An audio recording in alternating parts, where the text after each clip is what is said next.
একটি সত্য ঘটনা। একজন লিবিয়ান যুবক, নাম তার আমের, সৌদি আরব যাচ্ছিল হজ করার জন্য। যেই মাত্র সে এয়ারপোর্ট পৌঁছল, তার নাম নিয়ে নিরাপত্তা সংক্রান্ত একটি সমস্যা দেখা দিল। নিরাপত্তা বাহিনীর লোকেরা তাকে বলল, একটু অপেক্ষা করো, আমরা চেষ্টা করছি সমস্যাটা সমাধান করতে।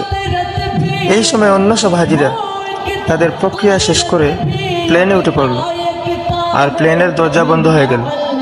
কিছুক্ষণ পর সমস্যা ঠিক হয়, কিন্তু পাইলট দরজা খুলতে রাজি হল না। প্লেন চলতে শুরু করলো এবং আমেরকে ফেলে রেখে উড়ে গেল। অফিসার তাকে সান্ত্বনা দিয়ে বলল, মন খারাপ করো না, হয়তো এটা তোমার কপালে ছিল না। কিন্তু আমেরের ছিল অটল বিশ্বাস। সে উত্তর দিল, আমার নিয়ত হজের, ইনশাল্লাহ আমি যাবই। হঠাৎ খবর এলো প্লেনটিতে যান্ত্রিক সমস্যা হয়েছে এবং তা ফিরে আসছে। প্লেন ফিরে এলো, মেরামত করা হলো, কিন্তু তাও পাইলট আমেরের জন্য দরজা খুলতে রাজি হলো না। অফিসার আবার বলল, হয়তো তোমার ভাগ্যে নেই।